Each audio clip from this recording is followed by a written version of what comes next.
So it is my pleasure to introduce Bill Hyder, PCNS Fellow and generally wonderful person who will be talking to us tonight about 1826, a year of celebration. So as a little background, this presentation is based upon some work that Jeff and I were doing on what's going to be a coffee table book about so-called dollars.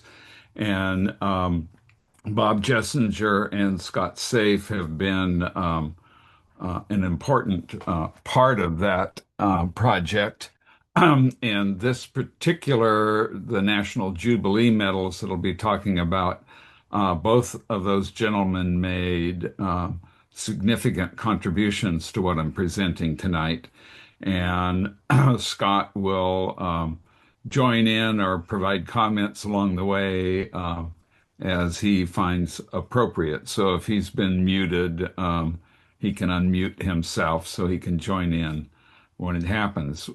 I presented this at the ANA Midwinter in Savannah, and we'll be presenting this talk again this summer for the Metal Collectors of America in Pittsburgh. So with that, it should be obvious that 1826 and 2026 are 200 years apart, and that was the inspiration for this presentation. But it starts in 1825 when the Erie Canal opened. The Erie Canal was important. It tied the Atlantic Ocean with the Great Lakes, facilitated traffic and migration east through the Appalachians to new settlements and markets. And the canal transformed the American economy, promoted immigration, fueled religious revivals as people struggled to adapt to the changing social environment. Uh, and it opened the nation to a new form of patriotism as a national celebration of the 50th anniversary of the Declaration of Independence in 1826. And as a reminder, July 4th is a celebration of the Declaration of Independence. In 1826, it was referred to as the National Jubilee. Those words come from the Bible. Consecrate the 50th year and proclaim liberty throughout the land to all its inhabitants. It shall be a jubilee for you. Uh, 1826 was also coincidentally the death of two former presidents, Jefferson and Adams, on July 4th, 1826.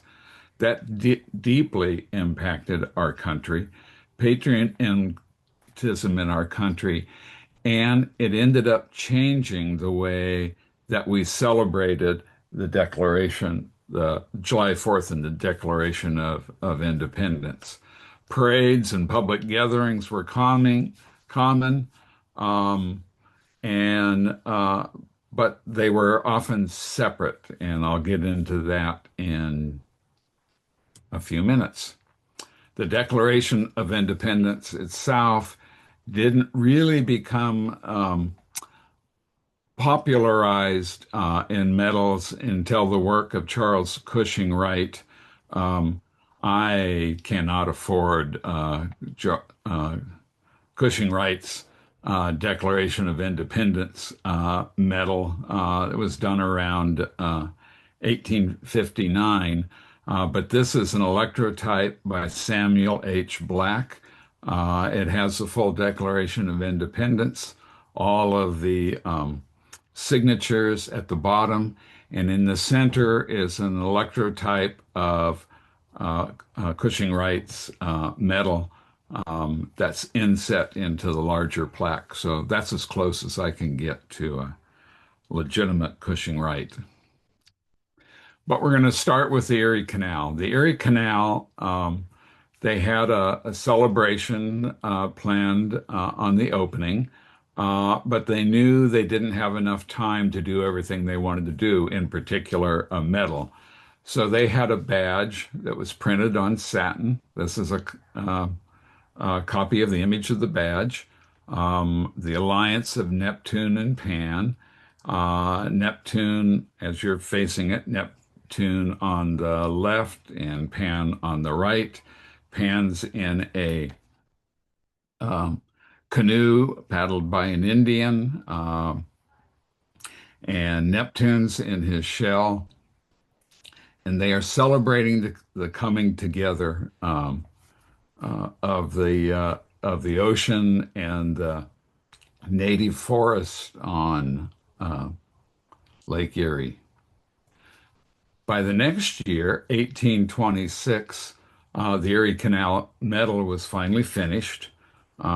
This one is the gold medal.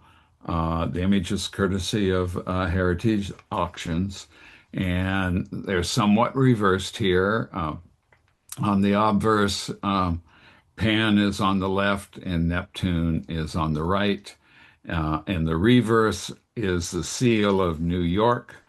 And below the seal, above the exurge, on the left are as an image of the locks, and on the right is New York Harbor. The metal design is, like I said again, is based upon Neptune returning the visit to Pan and uniting the oceans. The signatures are there of who designed it, and Archibald Robinson, he drew it. Charles Cushing Wright, he engraved it. A gentleman by the name of Richard Trested lettered the dies, and Maltby Pelletreau of Pelletreau, Bennett, and Cook, gold and silver manufactories struck the metals. What's important about the medals is that while the event was in 1825, the medals were not released and distributed until 1826, hence the date on the reverse of the medal. And they were issued in boxes. There's a picture of the box here. The original medal reverse had the harbor and locks on the opposite sides in the medal. And this is the medal that's described in the Erie Canal book that commemorates the Erie Canal. And but if you notice, there's this large die crack right across the middle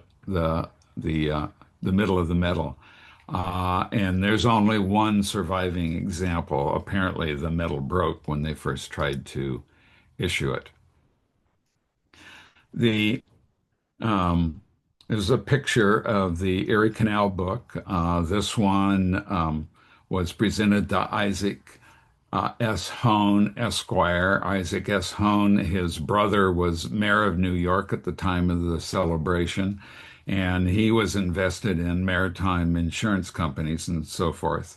The book is filled with a lot of information about the Erie Canal, the celebration, etc. But in the back, it talks about the distribution of the Erie Canal medal. There's Class Run 1 medals.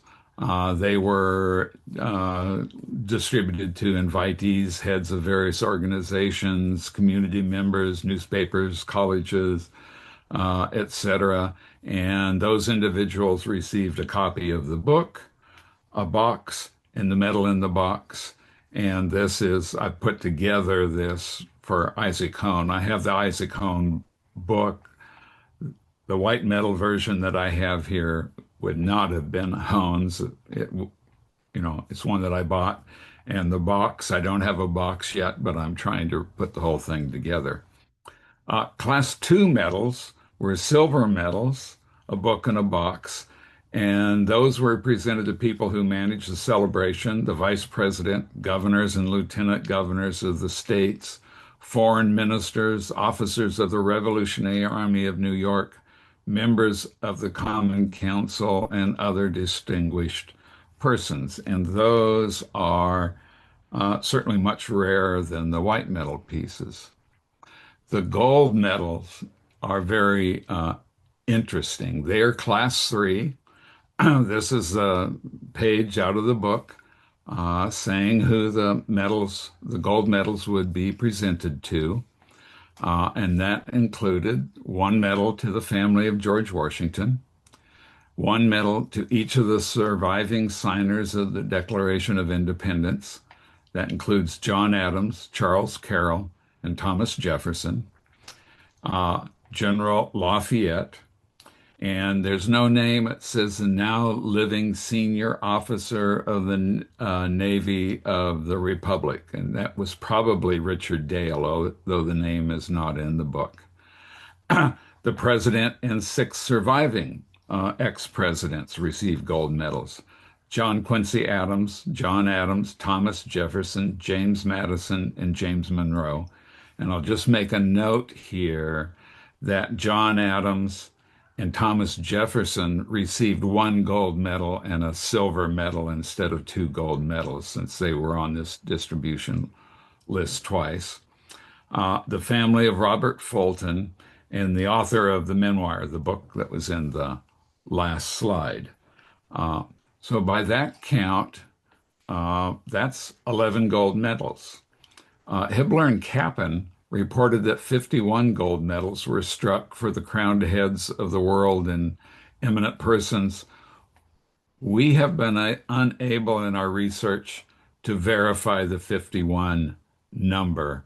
The memoir only covers 11, but in fact, there are 12 gold medals that are known because the next year, Andrew Jackson was presented with a gold medal, and his is in a red leather case, as were the other gold medals, but his red leather case has 1827 on the leather, and it was supposed to have been presented to him by the city of New York or his friends. And that reference is in the American Journal of Numismatics in 1892 when it was reporting on his collection of coins. I have been unable to find that medal, although Julia Casey reported seeing it and examining it in the Historical Society of New York. It's not, if you go to their website, it's not listed among their collection, but she, in fact, personally examined it some years back. So there are, in fact, 12 gold medals. Why was that important? We started out to explain the 1826 National Jubilee Medal. And Scott, when he was doing his research, he kept coming up to references to the Gold National Jubilee Medal. And as we began sorting it out, what happened is the medals were presented to John Adams and Thomas Jefferson in June of 1826, and the newspaper articles around the country were reporting on the medals presented to Adams and Jefferson. And there was only a few mentions of the National Jubilee Medal itself. That's why we tie these two medals together, because they were distributed at about the same time, but the impact of John Adams and Thomas Jefferson dominated the national press. And at the bottom here, they wrote letters which are reproduced in that commemorative book. And these are their signatures of the letters they wrote to the committee acknowledging the receipt of their medals. So that brings us to the National Jubilee Medal. This medal was listed in Hibbler and Kappan. It's rare. There's not very many of them out there. And Hibbler and Kappan were unable to come up with any explanation as to what they were, where they were made, who the artist was, even though it's signed CR, has the date 1826. Many of the white metal examples have 1826 scratched out, so they were probably sold in later years as well. So what is this thing? We did find an article, the about a medal that has been issued to honor the grand celebration. One side bears the impression of the national arms, supported by the 13 stars and the inscription National Jubilee, and the reverse is includes the final words of the Declaration of Independence.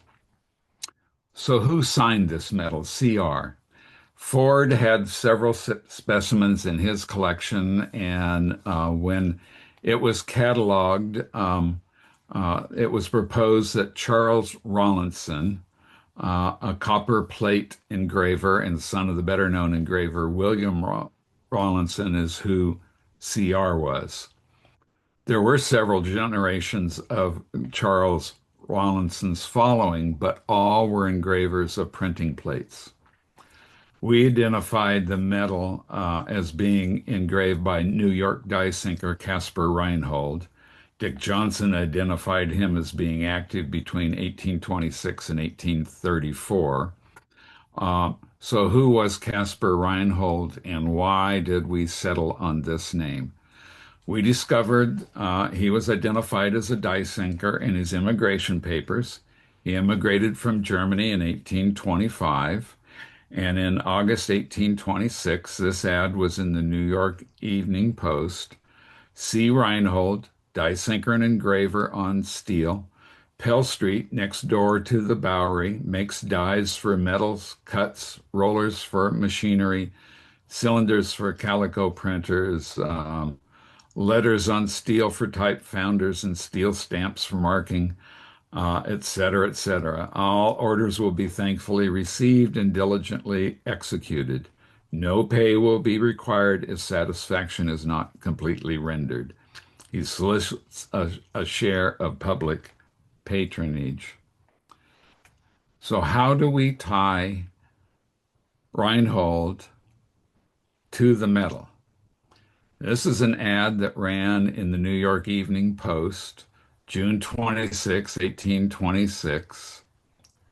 Jubilee medals struck in commemoration of the 50th anniversary of independence and for wear on the 4th July next, for sale, wholesale only, at the factory 291 Bowery or at 153 Pearl Street, and by retail at the fancy stores in the city. And Neil Massanti turned me on to another reference in the city directory of a John Reinhold. Notice this difference in the spelling, a T instead of a D. Had a brass foundry at 269 Bowery Street. 269 Bowery and 291 Bowery are in the same block in the Bowery, but he is not the father of or related to Caspar Reinhold, the engraver. How do we put them together? This is a map of the Bowery around 1826. Reinhold is, Reinhold is located right here. And in this block is that furniture manufactory and Reinhold's brass foundry. What Reinhold with a T was doing is he was making metal brass shells that were ornaments on the furniture that was being produced at the furniture company. And this furniture company is the location advertising the Jubilee medals. In Ford's collection, he had medals in white metal, he had medals in silver, and he had what he was called a brockage strike in brass. And in fact, what it was a brass shell. And Bob Jessinger in his collection has this piece in brass, which are the two shells that are put together. Since Reinhold was producing ornamental brass shells for furniture, I can do everything but have 100% confirmed that Caspar Reinhold made the dies and Reinhold, the brass foundry, struck the shells and the metals.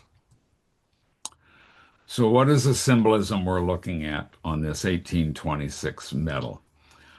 It's a version of the U.S. seal. It's not an exact copy. In fact, it's quite different, but it was done by a German. And so you have the eagle and the shield. And looking at the symbolism we have here, there's the 13 stars, National Jubilee. On the left is the American flag in the background. It's got a fringe. There's the admiral's sword, the naval anchor, and this is called a fouled anchor because of the way the rope is. And I'm going to space on what that symbolism means right now. On the left-hand side, we wondered about this item right here. Here's the Liberty Cap, and it's on a pole with some kind of banner. And Liberty poles were common in American villages prior to the Revolution and even following the Revolution and the formation of the country. And that's what this illustration is over here.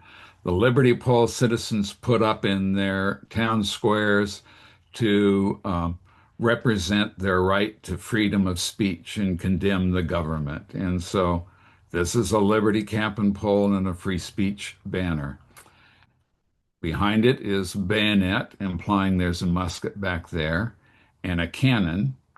And so what we have is the Navy and the Army, important to winning our freedom.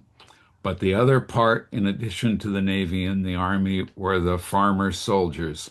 And here's the plow representing the farmers. On the shield, there are 13 pails. That's what these represent. The red and white stripes on the flag, those are the 13 colonies. And this bar and above represents Congress that unites them. So this is a very rich in symbolism of patriotic elements and celebration of what of the men and women who earned our freedom in the war, and of course, then the all-seeing eye above. On the reverse is the Declaration of Independence, signed July 4th, 1776, and the closing words of the Declaration of Independence: for the support of this pledge to each other, our lives, our fortunes, and our sacred honor. Thomas Jefferson wrote these words, and these closing words, our sacred honor, elevated the revolution from a bunch of settlers that wanted to make economic freedom from England to enlarge their fortunes to doing this for the benefit of the freedom of people. It completes the beginning of the Declaration of Independence with the words that we know when in the course of human events, and we hold these truths to be self-evident. The Declaration is almost a religious expression of that the American people had the duty and the honor to fight for freedom, then and ending the words with our sacred honor reinforced that and elevated it to the document, the meaning of the document that we recognize today. There was a second 1826 medal. We believe it's 1826. It's also very rare. There was one in the Ford collection, and in describing it, the cataloger looked at the term liberty and equality and said, well, equality really relates to the Civil War. The battle wasn't for equality, and the state seal here is more like the 1850s and 1826. Um, and in our research, liberty and equality in 1826 comes up in a number of newspaper articles about the Declaration. And then if we look further, uh, this is an Andrew Jackson political uh, medal from 1828. This um, description of the seal, this illustration of the seal, is not a lot different from that one. I mean, they are different. It's a different engraver, but it's not much different. The arrows and olive branches are reversed.